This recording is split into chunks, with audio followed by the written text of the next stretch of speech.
have to talk about this. With the Philadelphia Eagles, the defensive line, are the Eagles set in what they have? Or are they going to bring in some other guys? And obviously some rumored names have been coming up for the Eagles, whether they sign somebody now or later. I still think this defensive line needs a little bit of an upgrade even post HaasonReddick trade. Will the HaasonReddick trade give the Eagles nightmares? Is that the worst offseason move going forward? I guess we're going to find out. Because I've seen enough horror movies to know any weirdo wearing a mask is never friendly.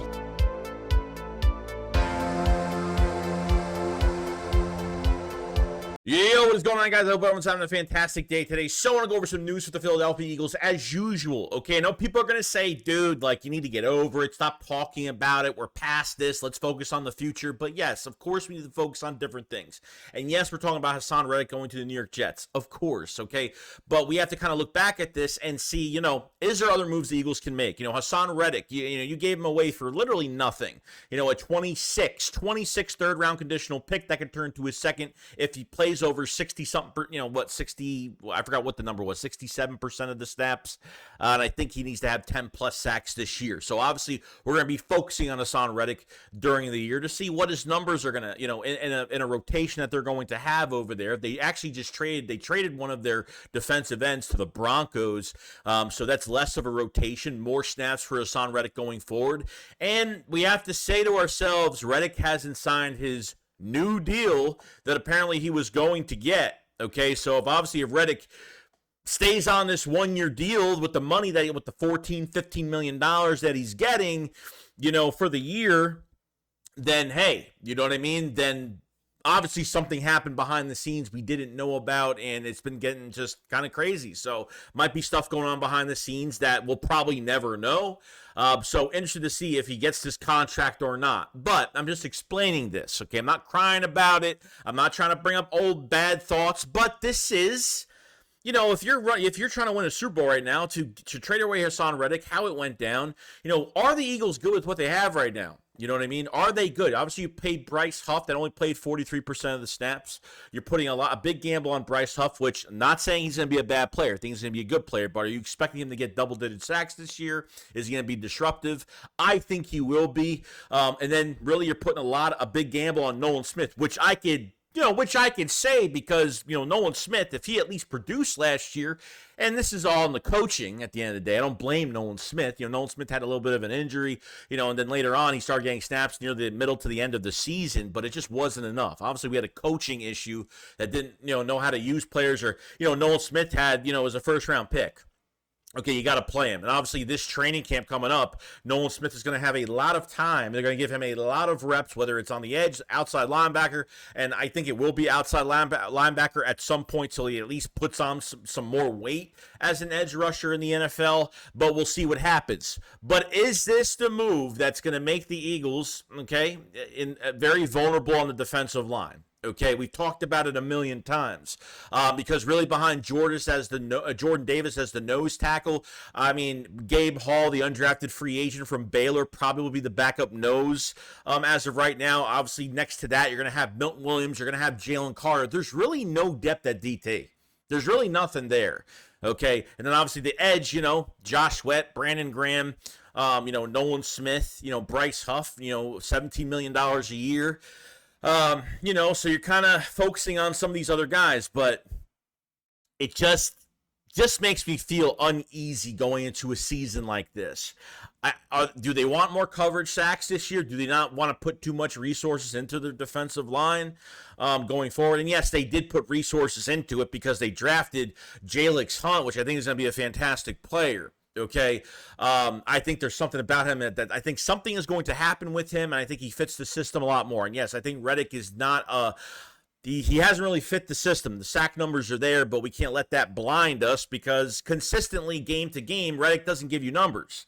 1 month he won't give you numbers, and another month he'll give you 7 sacks. That's why I feel like they didn't want, at 30, soon to be 30 years old in September, they didn't want to give, HaasonReddick a lot of money, so I completely get it. So obviously news and, just names being thrown around. This is not even like third-party news or anything like that. This is just speculation at the end of the day. Okay, Calais Campbell's name has been thrown around a little bit. You lose Fletcher Cox in your DT rotation, which I think he was he was obviously one of the light spots to our team last year. Wasn't the same Fletcher Cox from years ago, but in a rotation for his age, I thought he played really good. So Calais Campbell, a magnificent career at now 33 years old. Okay, was from Arizona from 2008 to 2016. Was from Jacksonville to 2017 to 2019. Now we're gonna go towards like 2020 when he signed with Baltimore. Okay, when he signed with Baltimore, and having really the 3 worst seasons. I say the 4 worst seasons because he went to Atlanta last year with 6.5 sacks. So out of the past 4 years, he had a better year last year than he did the last 3 years. Okay, with Atlanta, he had 6.5 sacks. Baltimore for the 3 years from 2020 to 22, he had 1.5, 5.5, and 1.5 and 5, 4, 1.5 and 5.5. So, we get older in age. That's what happens. You're not as explosive anymore. He's getting older now, so we got to respect that. The numbers aren't going to be there. He's not going to be an expensive signing for the Philadelphia Eagles. The last time he had double-digit sacks, I think when he was with the Jacksonville Jaguars in 2017 and 2018 with 14.5 and 10.5 sacks. But we're just looking for a guy to be disruptive and kind of take that role that Fletcher Cox had in the rotation. I think that's what they're missing here. I don't think they have enough at DT. Jalen Carter's a great player. Milton Williams on a contract year this year, but I feel like they have to add another body there. That's just me at the end of the day. So we'll see what happens with the situation. Well, if they'll add a veteran, guy like this, we'll see. Now, I know I talked about HaasonReddick earlier in this video. They said, well, this is a different position. Well, not only are they going to add another DT, I think they should add another defensive end as well. I don't see why not. Yannick Ngakoue is still out there. How many times have we said that Yannick Ngakoue is going to come to the Philadelphia Eagles at some point? You know what I mean? So he's been to how many teams in how many years? I mean, he's always on a different team, mostly every 1 to 2 years.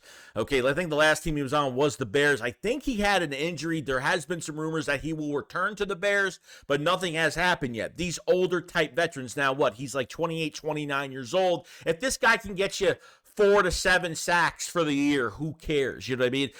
Just a rotational guy, just to kind of just get him in the rotation a little bit. I just feel like losing Reddick, until we find out the actual truth to what happened. I know people, again, as I say this, are going to tell me to get over it, but this is really important because as Fangio, we're going to hear a lot more during the press conference soon, is Fangio taking more out? I mean, Fangio was, 3rd in pressures, last year with Miami.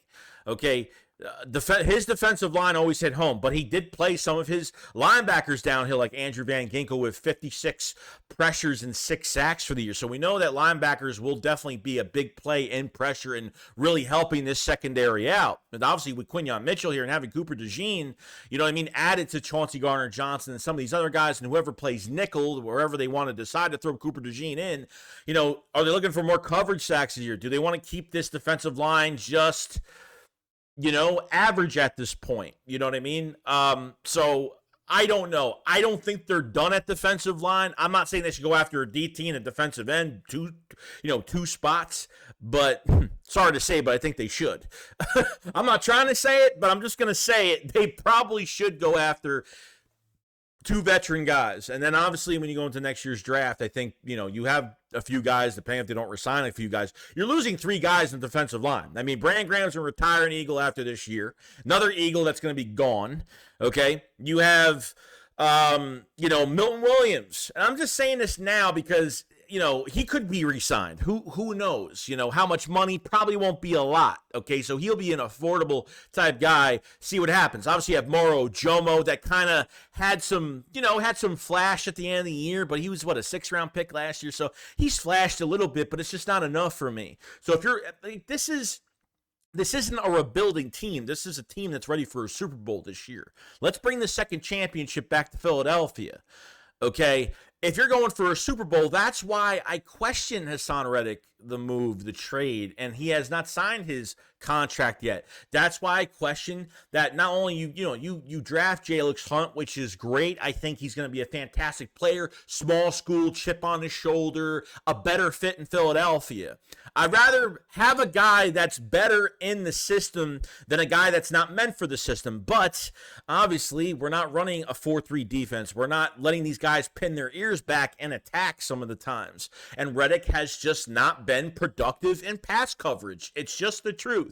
1 month, there'll be no stats. 1 month, Reddick will do absolutely nothing. Sometimes he won't even get a couple tackles, okay? Because you pay defensive ends for going after quarterbacks. That's what you pay them. So when you talk about Yannick Ngakoue, Calais Cambell, Yannick Ngakoue will probably get a little bit more money because he is in his prime still. He is a little bit younger at 28, 29 years old. Calais Cambell probably won't be much at this point. I mean, what is he gonna get? Veteran minimum. Maybe he'll give him some incentive money if he reaches a certain amount of sacks or something. He'll get paid a little bit more by the Eagles. So, not trying to reminisce on the HaasonReddick trade, but it's got to come into fruition here because, dude, like you're trying to win a championship, and like you got rid of your best pass rusher from last year. Statistically, it's there. For scheme, it's not there for Reddick. Okay, so we have to think about this in a different light, and I understand, like, for the third time I'm going to say this because people are going to tell me that I should get over this already, but you're telling me right now that this defensive line is up to par right now. They can't add another guy. You wouldn't want to add another edge rusher or a DT. So, I mean, even if they do one or the other, I don't care what it is. At least if they do it, I'll feel a little bit better. So we'll find out what happens, but this is just speculation. This isn't third-party news. This isn't anything like that. Take everything with a grain of salt. But when you see guys that are still free agents that are out there right now, it makes you kind of wonder.